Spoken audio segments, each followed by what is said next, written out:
Most leaders believe that influence begins when they speak, but by the time words are actually used, people have already responded. Teams don't wait for direction to decide how they feel about the leadership. They respond to something earlier, something quieter, something that's harder to name. To understand why leadership impact often precedes communication, we need to talk about presence. But before all of that, welcome to LTR HUB Marketplace Edition. This channel focuses on leadership development, communication clarity, and team alignment in real work environments. That being said, let's get into today's topic. If the leader is the first system, then presence is how that system is experienced. In the last episode, we established a foundational idea that the leader is the first system. That means that problems rarely start with strategy or skill.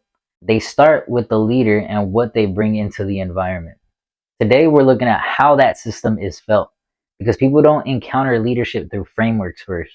They encounter it through presence. And presence is one of the most misunderstood aspects of leadership.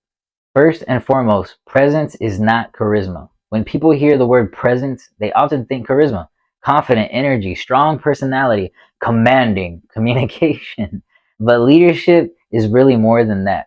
Leadership presence is not just charisma. It's not volume. It's not likability. And it's not extroversion. Presence is the emotional and psychological environment that a leader creates consistently, whether they intend to or not. Two leaders can say the same words in the same meeting, and they can produce completely different responses. Not because the message changed, but because the environment in which the message landed was different. Presence answers the question people are already often asking unconsciously before you even arrive. Is it safe to speak here? Is clarity coming or confusion? Is this leader steady under pressure? Is responsibility owned or avoided? Those questions are answered before instructions are even given. This is why leadership influence often feels immediate. People don't wait to analyze leadership, they sense it. So, how does presence shape teams? Teams are extraordinarily perceptive, not intellectually, but relationally. They track leaders in subtle, consistent ways. Teams usually notice emotional steadiness, decision clarity, consistency under pressure, but most of all, follow through after commitments. A leader doesn't need to announce uncertainty for it to be felt. An anxious leader doesn't need to raise their voice for tension to spread. Uncertainty travels faster than any language. And this is why presence matters so much in moments of stress. Under pressure, teams don't just listen for direction, they look for signals. Is the leader grounded, or are they reactive?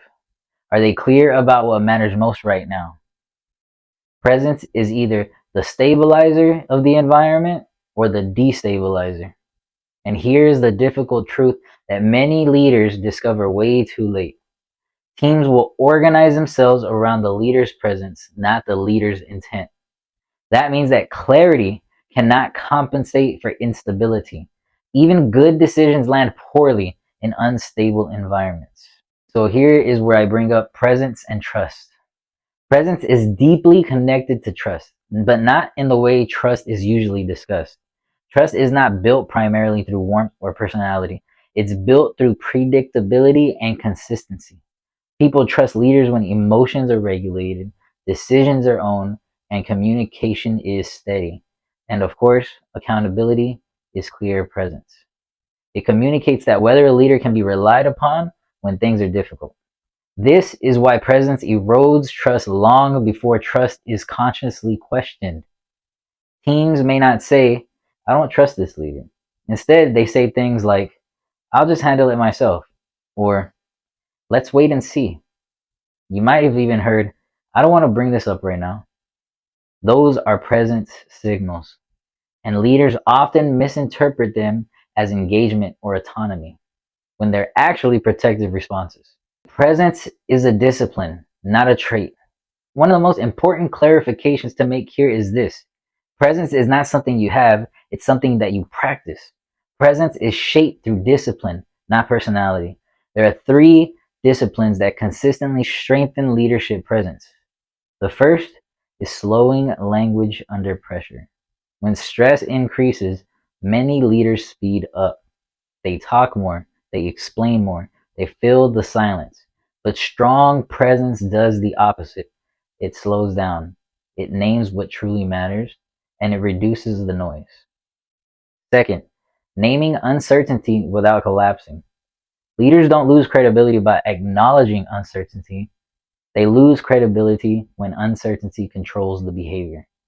Saying, here's what we know, here's what we don't, and here's what we're doing next creates stability, even without the full clarity. Third, owning impact without defensiveness. When leaders can acknowledge impact without explaining intent away, trust deepens. Presence strengthens when responsibility is calmly and clearly owned. You see, these disciplines don't require charisma, they require awareness and practice. Presence connects leadership and relationships. Presence is the bridge between leadership and relationships. It's where the leadership pillar and the relationship pillar begin to intersect. Leadership defines the direction. Relationships determine whether people follow. Presence determines whether leadership feels safe enough to engage. This is why presence is often felt before it's even understood, and why improving communication skills without addressing presence rarely produces lasting change. If awareness is the foundation of leadership, presence is how that foundation is experienced. In this episode, we focused on why people respond to leaders before they listen to them. Presence creates the environment in which communication either lands or begins to collapse. In the next episode, we'll move from presence to decision making under pressure and why capable leaders hesitate, why decisiveness is often misunderstood, and why clarity under responsibility matters more than confidence. As you reflect on this, consider what your presence may be communicating, especially under pressure. The goal is never perfection, it's awareness, alignment, and follow through. If this was helpful, give a like and subscribe to LTR Hub and be on the lookout for more teachings. I'll catch you in the next episode.